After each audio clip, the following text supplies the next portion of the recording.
صدحات وإنه حول لا يهي نين فقيرة هكور سنينة من فقيرة نين هكور سنينة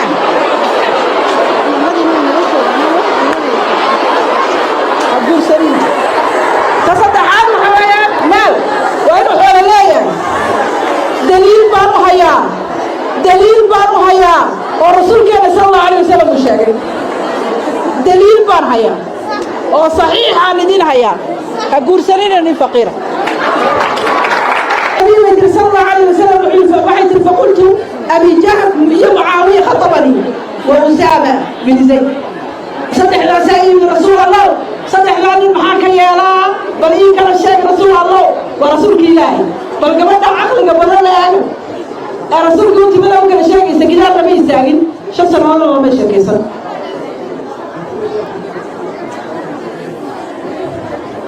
waxay ku tiri in kala sheekeen guursadaa bay ku tiri wuxuu yiri فأما المعاوية هذا دقيقة فرع فأما ونبي محمد ما aniga waxa samaysay nabi maxamed فأما المعاوية فسعلوك xoolo male وسعلوك وامنا وحيزن كان guursan buuxin rasuulka ilaahay baa yiri anigu ma rabo فسعلوك waa maxay waxaad arkaysaa daaciyad muna ayada ku dhawaaqayso ha guursaninin faqiira daliil baan u hayaa daliil ayado dhays oo careysan aynu u muuqato inay aad u xanaaqday u muuqato taasi waxay ku tusinaysaa oo Faadima ama ay u muuqataa aanu umaleynayna in ay tahay mid faqiirku oo wax u geystay ama gawar ayada ay dhashay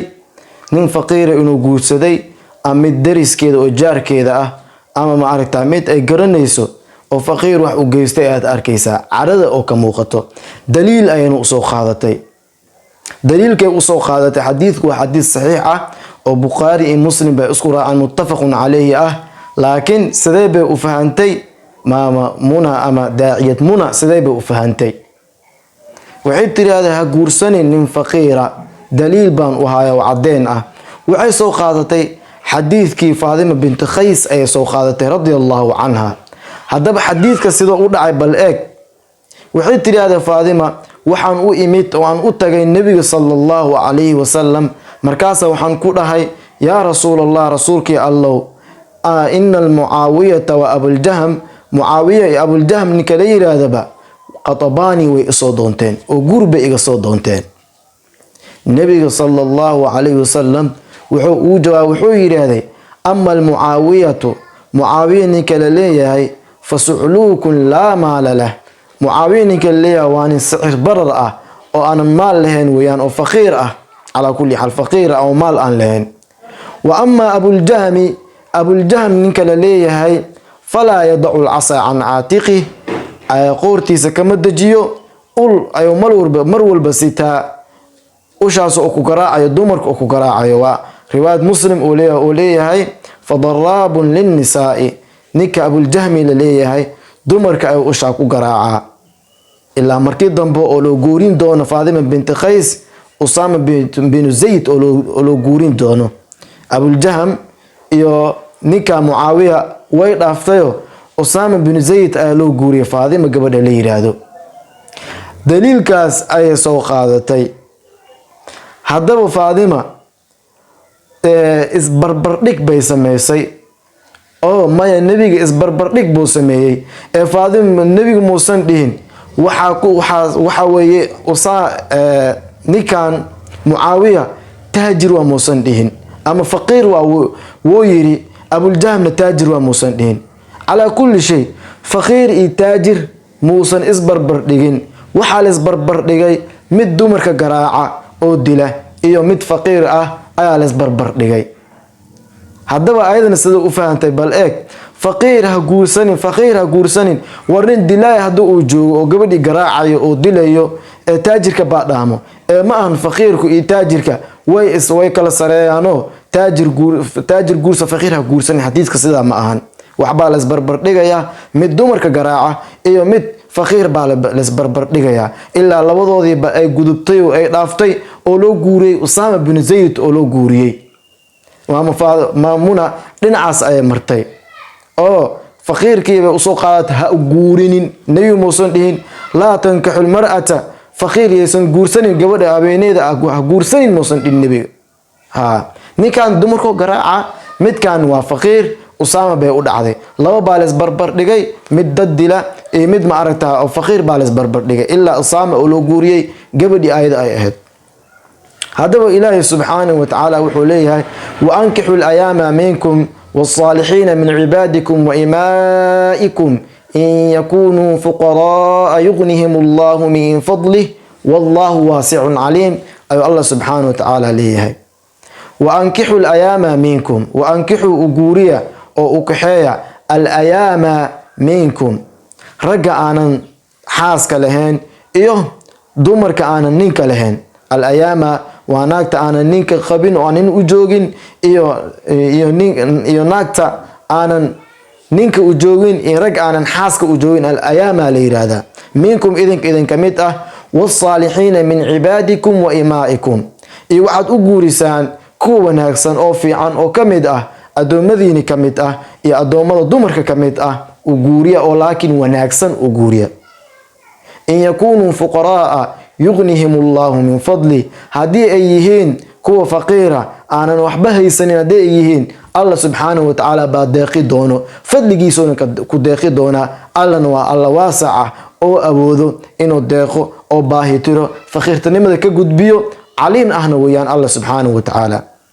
war aayad quraan baa hadlaysa waxay leedahay u guuriya kuwiina aanan xaaslaawayaasha aanan dumarka qabin iyo kuwa aanan ragga qabin u guuriya oo kuwa wanaagsan u guuriya oo kuwa wanaagsan oo dumarka oo adoomada ah iyo kuwa wanaagsan oo ragga adoomada u guuriya ilaah baa dheeraad keeni doono marka la isguursado kadib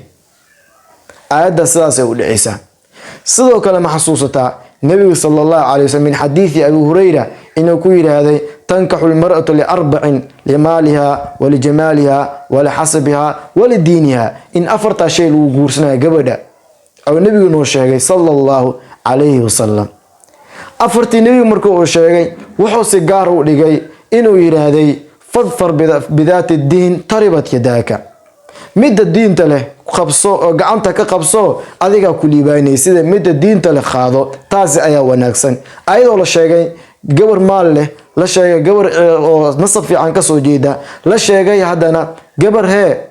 oo qurux badan la sheegay ayaa si gaar loo bixiyay midda diinta leh in la qabsado raggan waa la mid ninkan waxa laga guursanayaa ninka diinta leh baa laga guursanayaa asiguna maxaa daliil u araga in laga guursanayo nin diinna in laga guursanayo maxaa yeelay nabiga sallallahu alayhi wasallam wuxuu yiraahday ida jaakum mimman tardawna diinahu wa khuluquhu fazawwijuhu fa in lam taf'aluhu takun fil ardi wa fasadun kabir wuxuu yiri sallallahu alayhi wasallam haduu idin yimaado mid ay idin raadi gelisay oo idinka aad ku qanacdeen diintiisa iyo dhaqankiisa iyo dabeecadihiisa aad ka hesheen hadii aad aragtaan u guuriya hadii aad sidaana aad sameynina waxa ahaanayso ayaa dhacayso fitna aad u balaaran iyo fasaad weyn ayaa dhacaya takun fitnatun fil ardi dhulka fitna baa ka dhacayso wa fasaadun kabiirna oo dhacaya fasaad aad weyn baa dhacayo hadii dumarkii iyo ragii aanan isku guuranin dhibaato baa dhacayso zina baa dhacayso wax walba baa dhacayo waa sida hadda aad dhicisaad arkaysaan social media ka socdo wax walba maalin walba wax la soo qarxinayo aad arkaysaan hadaba xadiidkaas oo ku baxay nin haduu yimaado oo diin leh akhlaaqdiisana ay wanaagsan tahay in loo guurinayo nabiga muusan sheegin nin maal leh muusan dhihin nin ma aragta qabiil fiican ka soo jeeda muusan dhihin nin qurux badan muusan dhihin nabiga sallallahu alayhi wasallam diintii buu sheegay waa xadiidkii afarta aan dumarkan in oo midda diinta lagu dooranayo ay nabiga sallallahu alayhi wasallam inuu sheegay hadaba daaciyad muna waxay inoo sheegtay inay shaqo ku leeyahay ninka sheekha ah geerkiisa dawaalka oo dhan yahay iyo haduu ma aragta sheekhiya oo quraanka 104 akhrinayo oo korka akhrinaado nin oo aad quraan u yaqaan u yahay asay u taala bay tiraade oo taas maxaa daliil oo keeni weysay asay u taala war maana inta kale daliil baa u keentay taas maxaa daliil oo keeni weysay asay u taala war ma Soomaa ha ninka geerkiisa intuu dhan yahay 104 akhrinayo asiga jirtaade sidaa ma aha waa ayadan waa daliilna u keentaa oo aad cadaysaa looma guuri karo hadduu quraan yaqaano hadduu sheekh yahay sidaa ma ahan maal waxba kusoo gambana kusoo dhuumanin haddaba hooyo Muna ama daaciyad Muna waxaan ku leeyahay diinta si fiican u fahan oo hor u sii dhexgal waad wanaagsan tahay waad fiican tahay waad dadaashay kuwa ku raacsanna oo ayagana sacabka ku tumayo inay ogaadaan maanta waxaad arkaysaa adduunyadii ama gaar ahaan Soomaaliya inaad arkayso gabdhii inay ragii inay isku guursaneenin dadkiina isku guursaneenin wax nikaaxa inay isku guursaneenin maxaa ula jeedaa nikaax isku guursanayaan markii gabadh oo ninka oo faraxumeeyo ama oo meelaha ku soo waxaysto kadib ayaa la doonayaa markii gabadhii ay uur qaado kadib ayaa heshiis la doonayaa gabadhii markuu musaafeesto kadib ayaa la doonayaa taasi ayaa aad u badatay haddii ay jiri lahayd inay hablaha ay doontaan ay waxaystaan haddii oo ay jiri lahayd waa iska toosi lahayd wax walbo laakiinse maxaa u geeyay ninka inuu dumarkan ka haysto inuu marka oo heshiis dhamaysto kadib la doono maxaa keenay aad u badanaysaa maalmahan maxaa keenay sidaas waa adiga adkeynay oo dhahayo ha guursanin faqiir ha guursanin waa adiga dhahayo haddii sida ay sii maqlaan way badanaysaa fasaadkii wuu badanaya waxay ka badanaysaa Hargeysa waxay ka badanaysaa Puntland ilaa waxay ka badanaysaa Hirshabeelle ilaa caasimadii Muqdisho ay ka badanaysaa meel walba oo Soomaaliya kamid ah ay ka badanaysaa haddaba hu urseeni dadka